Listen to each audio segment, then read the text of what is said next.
और 2026 मार्च तक पूर्णतया नक्सल समस्या से मुक्त कर पाएंगे। आज की मीटिंग में छत्तीसगढ़ से जुड़े हुए सभी राज्यों के डीजी और चीफ सेक्रेटरीज भी बुलाए गए थे, क्योंकि जब हम छत्तीसगढ़ की नक्सल समस्या को एड्रेस करते हैं तब पड़ोसी राज्यों का इकोसिस्टम भी इतना मजबूत होना जरूरी है। और मैं मानता हूं मित्रों कि अब समय आ गया है कि वामपंथी उग्रवाद की समस्या पर एक मजबूत रणनीति के साथ, रूथलेस रणनीति के साथ अंतिम प्रहार किया जाए।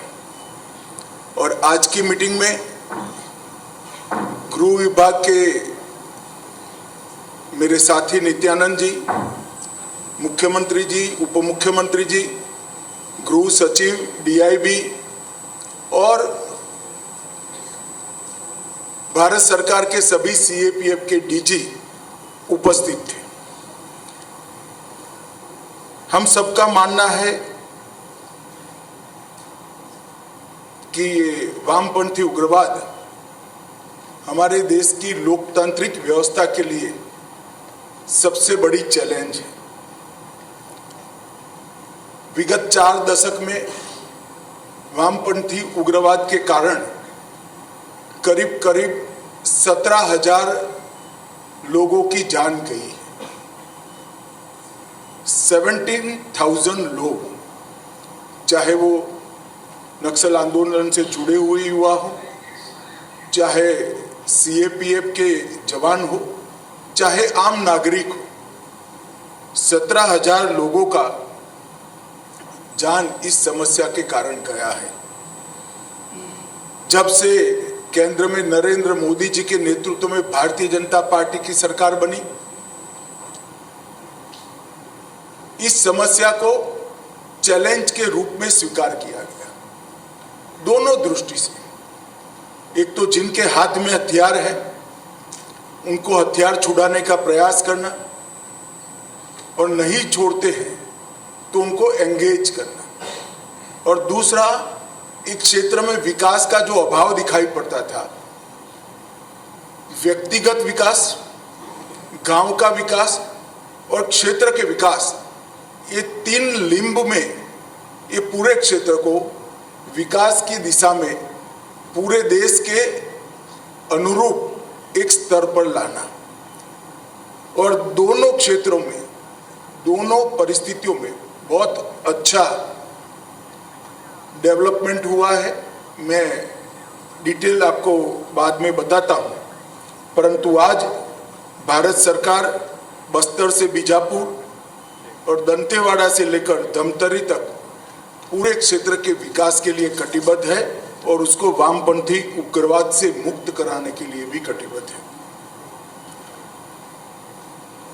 कई अचीवमेंट हुए।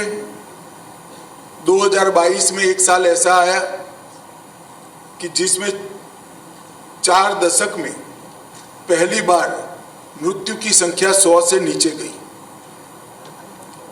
2014 से 24 तक सबसे कम वामपंथी उग्रवादियों द्वारा की गई घटनाएं दर्ज की गई। टॉप 14 नक्सली लीडर्स को न्यूट्रलाइज किया गया है।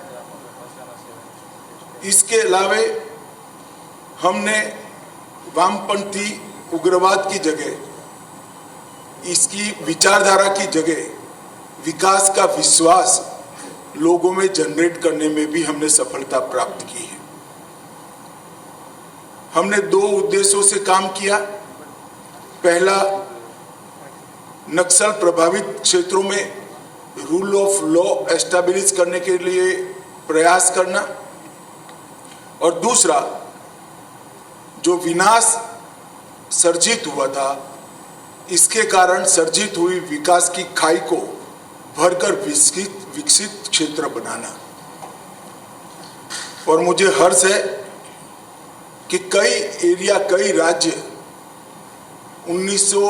और 2019 से के लेकर 24 तक नक्सल प्रभावित क्षेत्र के नाम से तमगे से मुक्त हुए हैं। बिहार, झारखंड, उड़ीसा, आंध्र प्रदेश, तेलंगाना, मध्य प्रदेश और कमोबेश महाराष्ट्र भी, ये सारे राज्य महाराष्ट्र का एक जिला छोड़कर नक्सल समस्या से मुक्त हुआ है। मैं मानता हूं कि ये भारत सरकार का बहुत बड़ा अचीवमेंट है। मित्रों, एक प्रकार से इसकी आंकड़ों का विहंगावलोकन करें तो 2004 से 14 तक 16,463 घटनाएं हुई थी और 14 से 24 तक 7,744 हुई है, तो 53% घटनाओं की कमी आई। नागरिकों और सुरक्षा बलों की मृत्यु में पहले 10 साल में 6617 सुरक्षा कर्मियों और नागरिक मृत्यु हुआ था। अब उसमें 70% कमी होकर 2004 तक ये आंकड़ा सीमित करने में हमें सफलता मिली है।